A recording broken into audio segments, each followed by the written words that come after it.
नमस्कार। दोपहर समाचार में आपका स्वागत है।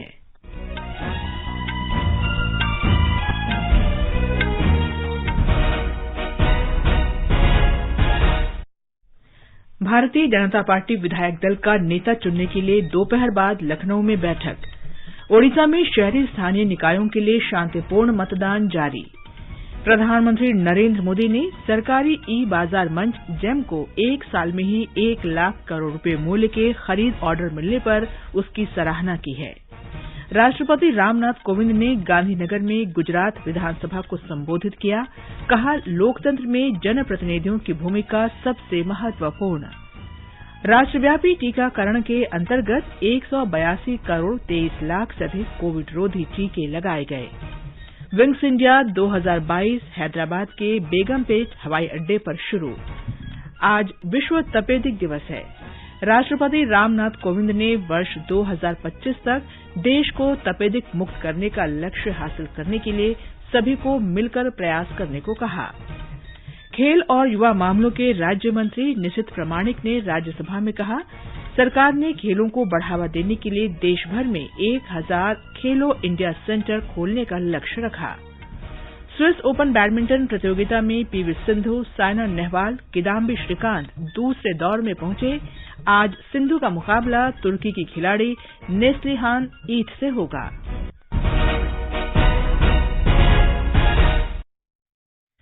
दोपहर समाचार में विशाल शर्मा के साथ मैं कनकलता। कोविड से सुरक्षित रहने के लिए आपसे अपील है कि कृपया 4 आसान उपायों का पालन अवश्य करें। पूर्ण टीकाकरण कराएं, मास्क लगाएं, 2 गज की सुरक्षित दूरी बनाए रखें, हाथ और चेहरा साफ रखें। और अब समाचार विस्तार से। उत्तर प्रदेश में भारतीय जनता पार्टी विधायक दल का नेता चुनने के लिए आज लखनऊ में बैठक होगी। केंद्रीय गृहमंत्री अमित शाह और झारखंड के पूर्व मुख्यमंत्री रघुबर दास को केंद्रीय पर्यवेक्षक नियुक्त किया गया है। उत्तर प्रदेश के प्रभारी और केंद्रीय मंत्री धर्मेंद्र प्रधान भी बैठक में उपस्थित रहेंगे। बाद में शाम को भाजपा प्रतिनिधिमंडल विधायक दल के नेता के नेतृत्व में राज्यपाल आनंदीबेन पटेल से मिलेगा और राज्य में नई सरकार बनाने का दावा पेश करेगा। शपथ ग्रहण समारोह कल लखनऊ में शहीद पथ पर इकाना स्टेडियम में आयोजित होगा।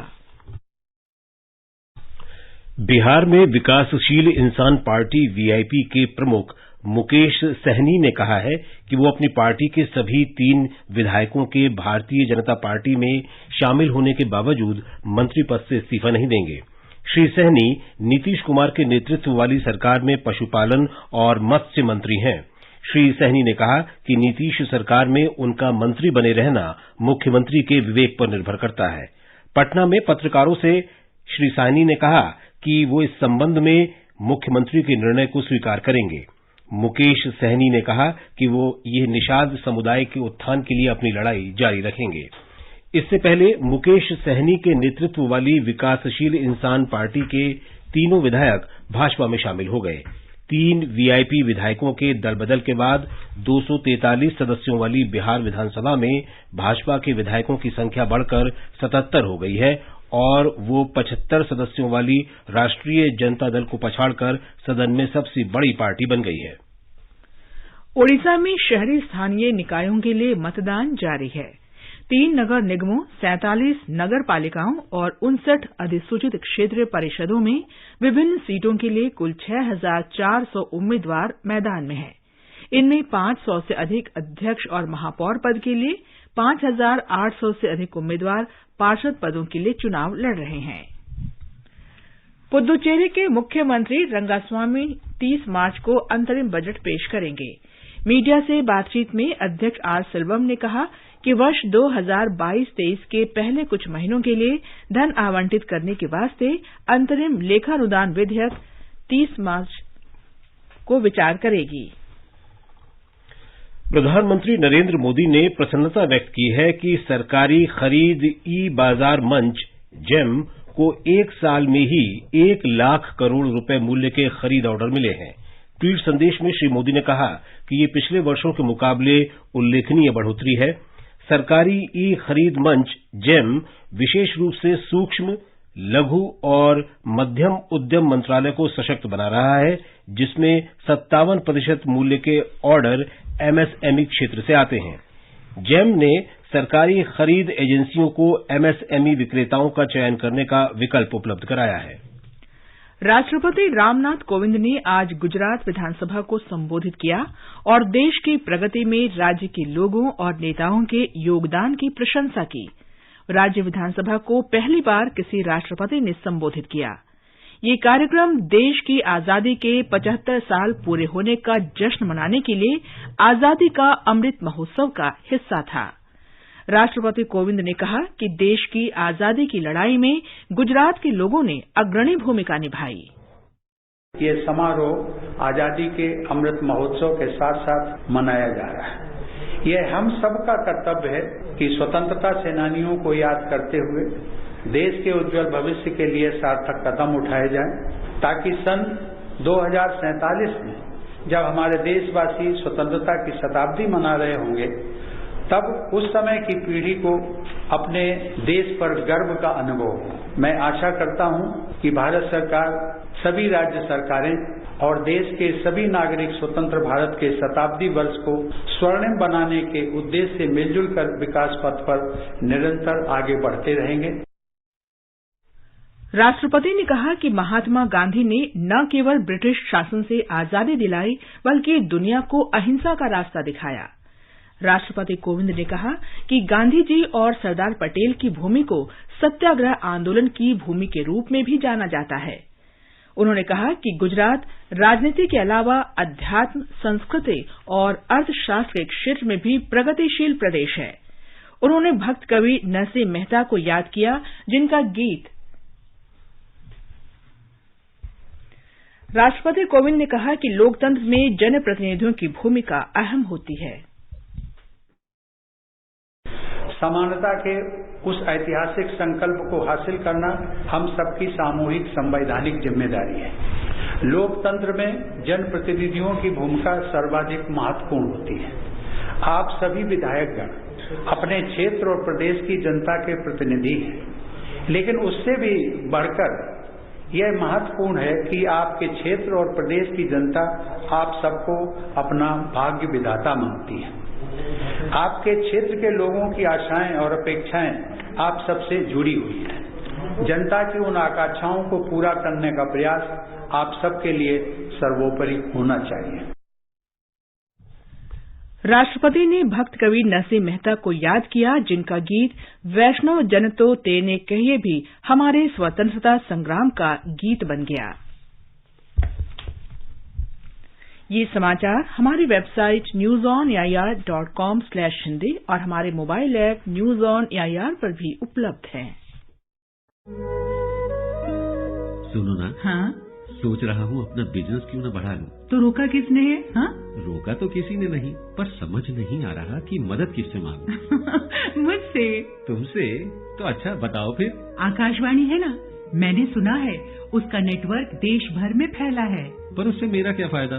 देखो, फायदा है। जिस शहर में चाहो विज्ञापन की मदद से उपभोक्ताओं तक पहुंच जाओ। पर अब ये भी तो बता दो कि आकाशवाणी से संपर्क कैसे करूं? बहुत आसान है, मैं बताती हूँ। नंबर नोट करो, 870-001-4242। ओ 870-001-4242। लो अभी फोन लगाता हूँ 870-001-4242 पर।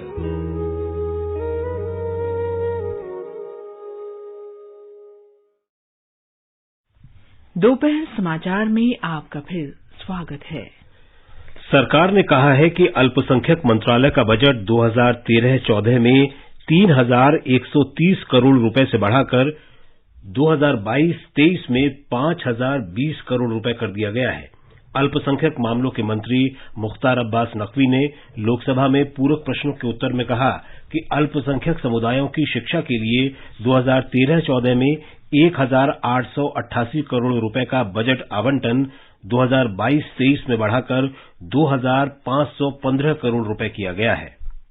आज की तारीख में जी 5 करोड़ 20 लाख से ज्यादा लाभार्थी 7 साल में हो गए। उसके अलावा एजुकेशन में बजट जो है वो 2013 में 14 में 1888 था और आज की तारीख में 2515 करोड़ बढ़ा है। इसलिए हमारी कोशिश है कि समाज के सभी हिस्सों के साथ साथ जो माइनॉरिटी हैं वो भी डेवलपमेंट के बराबर के हिस्सेदार भागीदार बने। इसीलिए हमारा जो मोदी जी की सरकार का इंजीनियरिंग है PWD इंजीनियरिंग, और इस PWD इंजीनियरिंग का लाभ हो रहा है कि आज समाज के सभी वर्ग बराबर से तरक्की के हिस्सेदार भागीदार बन रहे हैं। सरकार ने कहा है कि पूरे देश में शहरी गैस वितरण नेटवर्क बनाने की प्रक्रिया चल रही है। पेट्रोलियम और प्राकृतिक गैस मंत्री हरदीप सिंह पुरी ने लोकसभा में कहा कि सरकार पहले ही 90% से अधिक भौगोलिक क्षेत्रों में काम कर चुकी है। उन्होंने बताया कि LNG की कीमतों में अन्य देशों में 37% से अधिक वृद्धि की तुलना में भारत में केवल 5% की वृद्धि की गई है। प्रसार भारती ने समय और आवश्यकता के अनुरूप काम में न आने वाले दूरदर्शन के 1200 से अधिक पुराने टेरेस्ट्रियल ट्रांसमीटरों को बंद कर दिया है। बदलते समय के अनुरूप दूरदर्शन की फ्री डिश उपलब्ध कराई जा रही है। सूचना और प्रसारण मंत्री अनुराग ठाकुर ने आज राज्यसभा में एक लिखित उत्तर में ये जानकारी दी। सरकार ने कहा है कि विनियमों के विभिन्न पहलुओं को देखते हुए देश में मीडिया आयोग का गठन करना जरूरी नहीं है। सूचना और प्रसारण मंत्री अनुराग ठाकुर ने राज्यसभा में एक प्रश्न के लिखित उत्तर में बताया कि सरकार नियमित रूप से हितधारकों के साथ परामर्श करती है और नीति निर्माण के लिए विभिन्न स्रोतों से प्राप्त डेटा और जानकारी का उपयोग करती है। सरकार ने पेंशन धारकों और पारिवारिक पेंशन प्राप्त कर रहे लोगों के लिए केंद्रीय स्वास्थ्य योजना के तहत OPD सुविधा का लाभ लेने या चिकित्सा भत्ते के रूप में एक निश्चित राशि प्राप्त करने के संबंध में नए दिशा निर्देश जारी किए हैं। वे अब इन दोनों सुविधाओं में से किसी एक का विकल्प चुन सकते हैं। आगे बढ़ने से पहले मुख्य समाचारों पर एक नजर। भारतीय जनता पार्टी विधायक दल का नेता चुनने के लिए दोपहर बाद लखनऊ में बैठक। ओडिशा में शहरी स्थानीय निकायों के लिए शांतिपूर्ण मतदान जारी। प्रधानमंत्री नरेंद्र मोदी ने सरकारी ई-बाजार मंच जेम को एक साल में ही 1 लाख करोड़ रुपए मूल्य के खरीद ऑर्डर मिलने पर इसकी सराहना की है। राष्ट्रपति रामनाथ कोविंद ने गांधीनगर में गुजरात विधानसभा को संबोधित किया। कहा, लोकतंत्र में जनप्रतिनिधियों की भूमिका सबसे महत्वपूर्ण। राष्ट्रव्यापी टीकाकरण के अंतर्गत 182 करोड़ 23 लाख से अधिक कोविड रोधी टीके लगाए गए। विंग्स इंडिया 2022 हैदराबाद के बेगमपेट हवाई अड्डे पर शुरू। आज विश्व तपेदिक दिवस है। राष्ट्रपति रामनाथ कोविंद ने वर्ष 2025 तक देश को तपेदिक मुक्त करने का लक्ष्य हासिल करने के लिए सभी को मिलकर प्रयास करने को कहा। खेल और युवा मामलों के राज्य मंत्री निशित प्रमाणिक ने राज्यसभा में कहा, सरकारों ने खेलों को बढ़ावा देने के लिए देश भर में 1000 खेलो इंडिया सेंटर खोलने का लक्ष्य रखा। और स्विस ओपन बैडमिंटन प्रतियोगिता में PV सिंधु, साइना नेहवाल, किदाम्बी श्रीकांत दूसरे दौर में पहुंचे। आज सिंधु का मुकाबला तुर्की की खिलाड़ी नेस्लिहान ईद से होगा। राष्ट्रव्यापी टीकाकरण अभियान के अंतर्गत देश में अब तक 182 करोड़ 23 लाख से अधिक कोविड रोधी टीके लगाए जा चुके हैं। स्वास्थ्य मंत्रालय ने कहा है कि पिछले 24 घंटों में 31 लाख से अधिक टीके लगाए गए। इस दौरान देश में कुल 1938 नए मामले सामने आए। स्वस्थ होने की दर 98.75% है। केंद्र ने कहा है कि कोविड नियंत्रण उपायों के लिए आपदा प्रबंधन अधिनियम के प्रावधान अब आगे जारी रखने की आवश्यकता नहीं है। ये फैसला देश में कोविड रोगियों की संख्या में काफी गिरावट को देखते हुए लिया गया है। सुप्रसिद्ध एयर शो यानी नागरिक उड्डयन आयोजन विंग्स इंडिया 2022 हैदराबाद के बेगमपेट हवाई अड्डे पर शुरू हो चुका है। केंद्रीय नागर विमानन मंत्रालय और उद्योग परिसंघ फिक्की ने संयुक्त रूप से देश की आजादी के 75 वर्ष पूरे होने पर आयोजित समारोहों के तहत इस द्विवार्षिक एयर शो का आयोजन किया है। इसका विषय है विमानन उद्योग का नया क्षितिज। सरकार ने देश भर में खेलों को बढ़ावा देने के लिए 1000 खेलो इंडिया सेंटर खोलने का लक्ष्य रखा है। खेल और युवा मामलों के राज्य मंत्री निशित प्रामाणिक ने आज राज्यसभा में पूरक प्रश्नों का उत्तर देते हुए बताया कि सरकार इस लक्ष्य को 2024 तक पूरा करना चाहती है। आजादी का अमृत महोत्सव के हिस्से के रूप में आकाशवाणी समाचार स्वतंत्रता आंदोलन से जुड़े स्वाधीनता सेनानियों पर कार्यक्रम वीर गाथा को प्रसारित कर रहा है। हमारे परिक्रमा कार्यक्रम में बृहस्पतिवार को शाम 4:45 बजे इसका प्रसारण किया जाता है।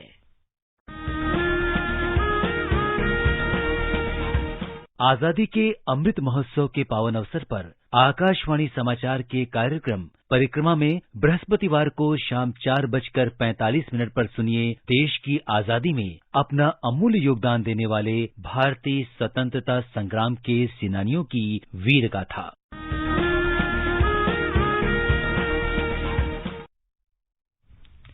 आजादी का अमृत महोत्सव के अंतर्गत आइए अब सुनते हैं आकाशवाणी की विशेष प्रस्तुति आजादी का सफर।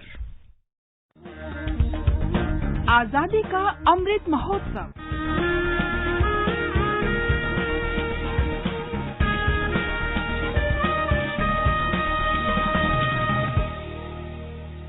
आजादी का सफर आकाशवाणी समाचार के संग।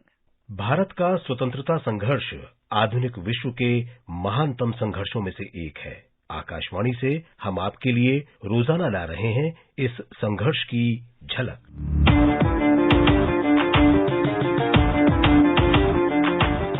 24 मार्च 1902 को बंगाल प्रेसिडेंसी में स्वतंत्रता सेनानी प्रमथनाथ मित्र ने क्रांतिकारी संगठन अनुशीलन समिति का गठन किया था। श्री अरबिंदो घोष के छोटे भाई बारेंद्र कुमार घोष को अनुशीलन समिति का प्रमुख बनाया गया। अलग अलग दौर में अनेक राष्ट्रवादी इस संगठन से जुड़े रहे, जिनमें श्री अरबिंदो घोष, भूपेंद्र नाथ दत्त, देशबंधु चित्तरंजन दास, सुरेंद्र नाथ ठाकुर, पुलिन बिहारी दास, सरला देवी, रास बिहारी बोस, बाघा जतिन, सचिंद्र नाथ सान्याल, जतिन दास और विपिन चंद्र पाल शामिल हैं।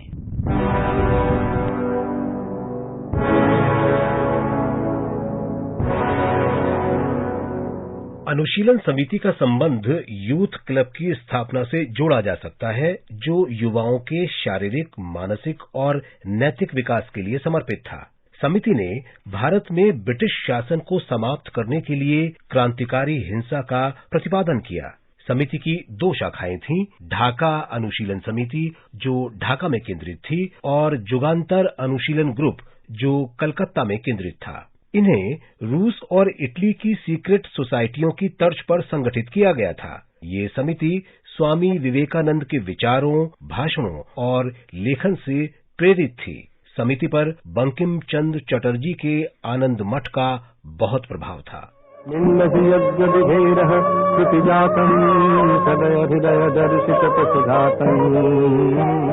1907 से अनुशीलन समिति के सदस्य क्रांतिकारी गतिविधियों में अत्यधिक सक्रिय हो गए। अरबिंदो घोष और विपिन चंद्रपाल ने मार्च 1906 में बंगाली राष्ट्रवादी साप्ताहिक जुगांतर न्यू एरा और उसके अंग्रेजी संस्करण वंदे मातरम का प्रकाशन शुरू किया। उनके माध्यम से भारतीय नागरिकों में क्रांतिकारी भावना पैदा करने के लिए सशस्त्र आंदोलन शुरू करने की शिक्षा दी जाती थी।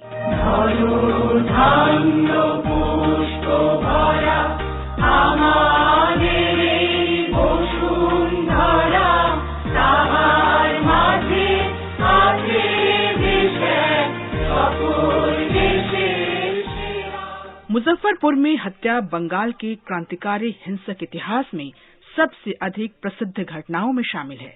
उसके बाद खुदीराम बोस और प्रफुल्ल चाकी बंगाल की जनता के नायक बन गए।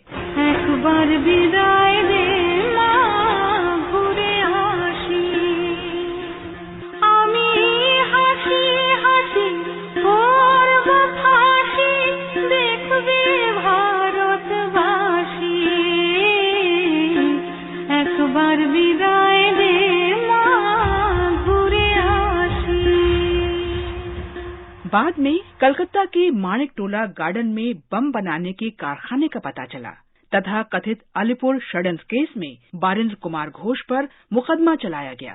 अलीपुर केस के बाद कई गिरफ्तारियां हुई और अनुशीलन समितियों के कार्यालयों में छापे मारे गए।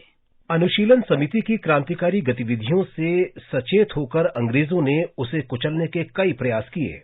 समिति और गदर पार्टी की गतिविधियों के कारण डिफेंस ऑफ इंडिया एक्ट 1915 लाया गया। प्रथम विश्व युद्ध के बाद क्रांतिकारी गतिविधियों से निपटने के लिए कठोर रॉलेट एक्ट बना। ढाका अनुशीलन समिति की उस समय कमर ही टूट गई जब पुलिन दास को गिरफ्तार कर आजीवन कारावास के लिए निर्वासित कर दिया गया। 18 अप्रैल 1930 को चटगांव मालखाने पर मास्टर सूर्यसेन की छापेमारी पूर्वी बंगाल में अंतिम क्रांतिकारी गतिविधि थी। 1930 के दशक के आखिर में अनुशीलन समिति के अनेक सदस्य सुभाष चंद्र बोस के नेतृत्व में इंडियन नेशनल कांग्रेस में शामिल हो गए। 1938 में जुगांतर ब्रांच को औपचारिक तौर से भंग कर दिया गया। स्वतंत्र भारत में पश्चिम बंगाल में समिति के सदस्यों ने रेवोल्यूशनरी सोशलिस्ट पार्टी बनाई, जबकि पूर्वी ब्रांच बाद में श्रमिक कृषक समाजवादी दल में मिल गई, जो आजकल बांग्लादेश में है।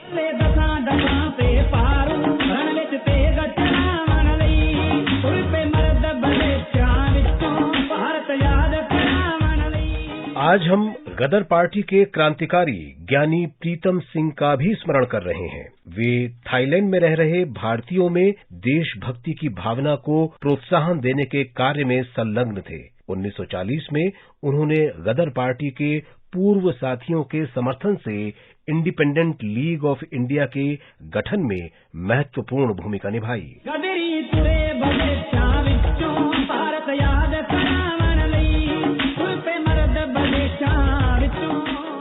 प्रीतम सिंह ने ब्रिटिश शासन का मुकाबला करने के लिए जापानी खुफिया एजेंसी के एक अधिकारी के साथ मिलकर कार्य किया। प्रीतम सिंह को टोक्यो में भारत की स्वतंत्रता के बारे में अनौपचारिक चर्चा के लिए भेजे जाने वाले गुडविल मिशन के सदस्य के रूप में चुना गया, लेकिन 24 मार्च 1942 को टोक्यो के लिए उड़ान भरने के बाद उनका विमान दुर्घटनाग्रस्त हो गया और उनका निधन हो गया। महान स्वाधीनता सेनानी ज्ञानी प्रीतम सिंह को हमारा शत शत नमन। इसके साथ ही आज की कड़ी यहीं संपन्न होती है। आजादी का सफर आकाशवाणी समाचार के संग कल फिर मिलेंगे नई कड़ी के साथ।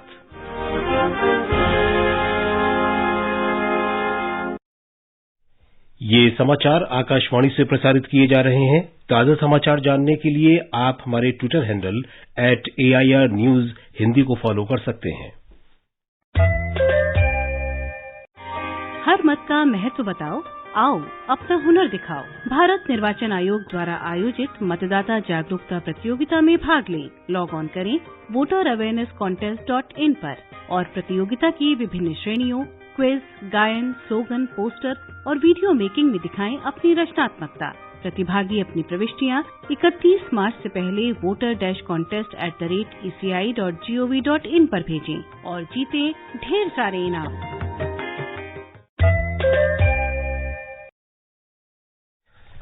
आज विश्व तपेदिक दिवस है। तपेदिक यानी टीबी के स्वास्थ्य पर पड़ने वाले दुष्प्रभावों तथा सामाजिक आर्थिक परिणामों के बारे में लोगों को जागरूक करने के लिए विश्व तपेदिक दिवस हर वर्ष 24 मार्च को मनाया जाता है।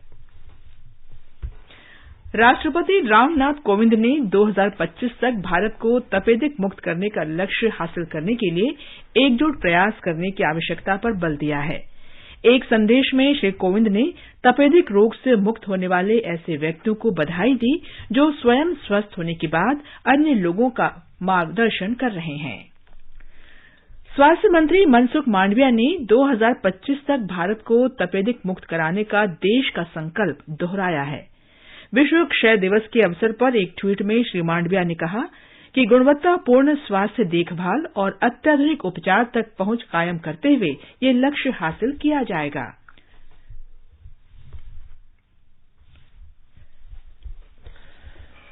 भारत ने पाकिस्तान में आयोजित इस्लामिक सहयोग संगठन सम्मेलन में चीन के विदेश मंत्री वांग यी द्वारा भारत के बारे में अनावश्यक उल्लेख को खारिज कर दिया है। चीन के विदेश मंत्री के भाषण में केंद्र शासित प्रदेश जम्मू कश्मीर का उल्लेख किए जाने पर मीडिया के सवाल पर विदेश मंत्रालय के प्रवक्ता ने कहा कि जम्मू कश्मीर से जुड़ा मामला पूरी तरह भारत का आंतरिक मामला है और चीन समेत किसी भी देश को इस पर बोलने का कोई अधिकार नहीं है।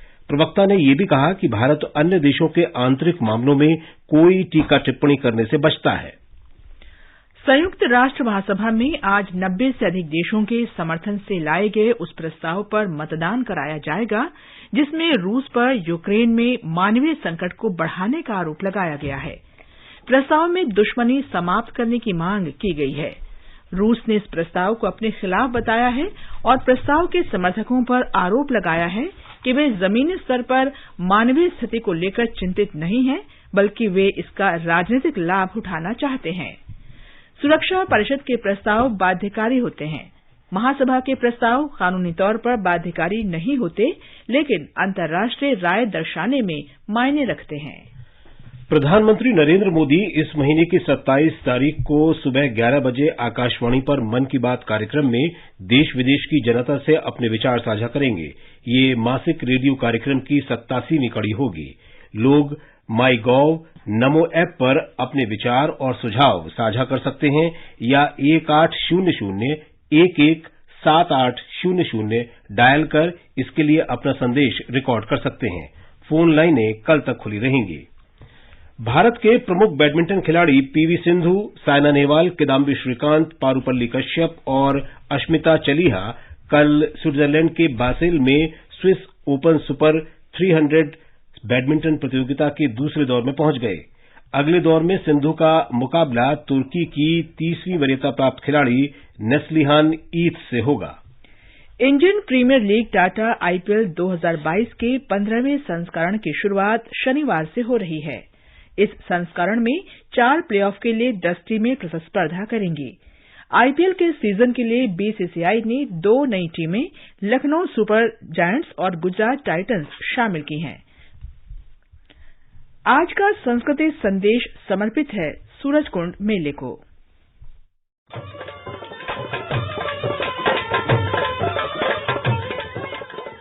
दो साल के लंबे इंतजार के बाद आखिर 20 मार्च को हरियाणा के फरीदाबाद में अनूठे सूरजकुंड शिल्प मेले का शुभारंभ हो गया।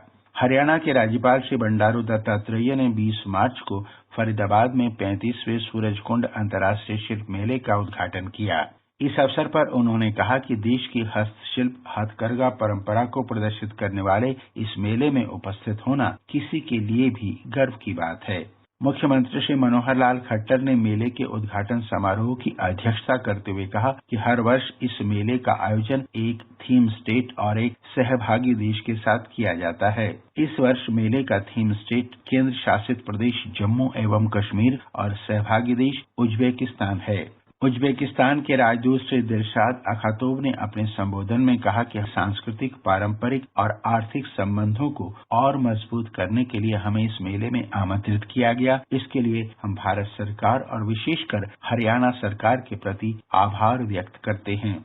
सूरजकुंड शिल्प मेला 1987 से लगातार भारत की हस्तशिल्प, हथकरघा और सांस्कृतिक विरासत की समृद्धि और विविधता को प्रदर्शित करता चला आ रहा है। इसका आयोजन केंद्र के पर्यटन, कपड़ा, संस्कृति और विदेश मंत्रालय और हरियाणा सरकार के सहयोग से सूरजकुंड मेला प्राधिकरण तथा हरियाणा पर्यटन विभाग द्वारा संयुक्त रूप से किया जाता है।